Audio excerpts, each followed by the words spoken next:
Eder, Mech, Pallister. Le immagini che riprendono Lily il 14 dimostrerebbero che lei è uscita di casa. Guarda, per mesi si parlava, appunto, non si sapeva di queste immagini.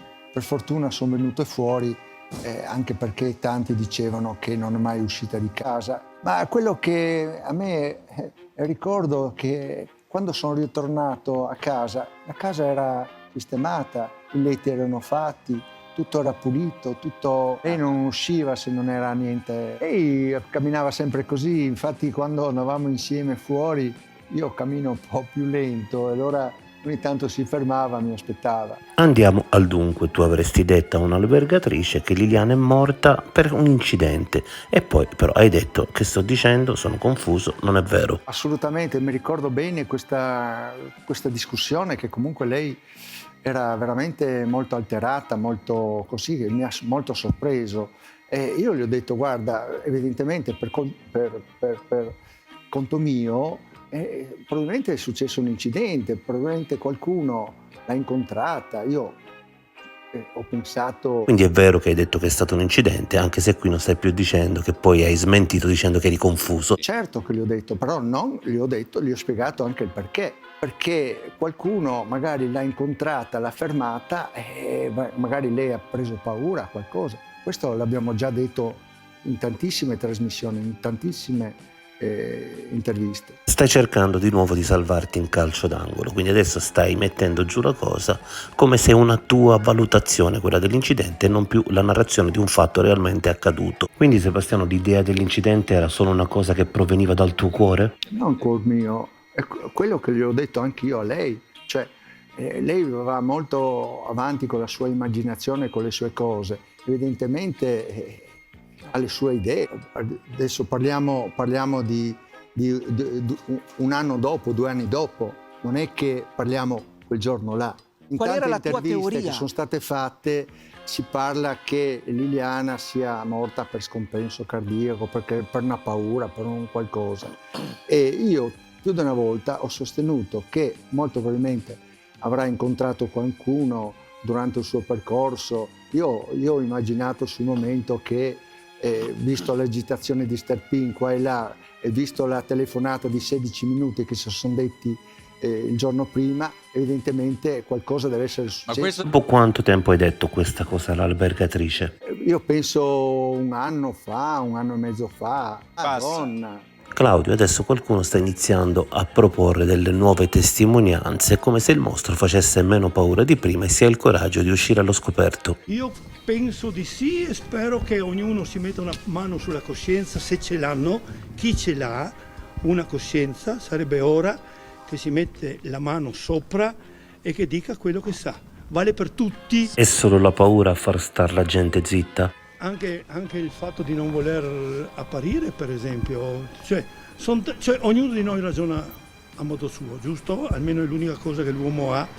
Sono convinto che anche la polizia sapeva, o la polizia o la procura, o chi vuoi, sapeva più di quello che è emerso, perché per dire dopo 2 anni, 1 anno e mezzo, che lei si è suicidata ci vuole. Quale potrebbe essere la ragione che ha portato qualcuno a fare del male a Liliana? Poi chiedere a lei, come diceva il buon Cavallero, andate a chiederlo a lei.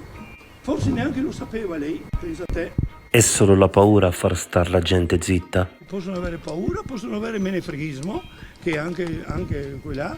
Qualcuno può anche cercare di salvarsi il posto di lavoro, eccetera, eccetera, eccetera. Io sono sicuro della verità è quello che ho detto io. Forse ho tralasciato, come la storia della soffitta della cantina, che sono semi-stronzate. La soffitta e la cantina sono saltate fuori nell'ultimo anno, anzi troppo tardi obiettivamente, ma io non le ho nominate perché erano passate. Tra l'altro la storia delle soffitte delle cantine per primo l'hai detta proprio a me, ma forse non hai voluto dirla pubblicamente prima perché volevi evitare che si sapesse che Liliana intrattenesse questa relazione con te già da tanto tempo. Probabile, hai detto tu, ma io non verrò mica a dirtelo io. Il primo giorno, 15 dicembre del 21, in polizia ho dichiarato più volte, non è stato messo penso a verbale letteralmente come si poteva, gli ho detto semplicemente che in 42 anni, perché 42 anni erano trascorsi il 25 ottobre, io e Lili non ci siamo mai persi di vista. Tu lo sai, uè, mica io devo dirlo, non posso negare niente. Io nego solo quello che è no. Sebastiano, la storia tra Claudio e Liliana durava da tantissimo tempo, non da pochi mesi, e uno sveglio come te non poteva non accorgersi di tutto ciò. Guarda, è una storia che non esiste, una frequentazione senz'altro, io non metto in dubbio questo. Però io prego il signor Sterpin che spiegasse un pochino questi 16 minuti di telefonata che è stato fatto il giorno prima, e poi cosa ci facevano loro su al posto delle fragole, a 100 metri, 150 metri da dove era il corpo di Liliana, che lì a un certo punto hanno detto: ma noi abbiamo avuto un intuito che il corpo potrebbe essere là. Ma ti rendi conto, caro Sterpin? E poi il giorno dopo vai in questura dicendo guardate là, e in quello ti chiama Salvo dicendoti: ricordati di dire dove che... cioè veramente. Tra le tante cose dette dall'albergatrice c'è quella che Liliana le ha chiesto personalmente di dare a voi camere separate perché non andavate molto d'accordo, è vero o no? Assolutamente no. No, lei dice che posso garantirti che non è mai successo. Una volta sola lei ci ha detto che non aveva una camera matrimoniale, aveva una camera a letti singoli. Ecco, tutto qua. Liliana ha chiesto personalmente di dare a voi camere separate perché non andavate molto d'accordo, è vero o no? Assolutamente. Quindi dormivate sempre insieme? Sempre, certo. Noi andavamo lì in camere separate, dopo a casa dormivamo insieme oppure in altri posti. Cioè.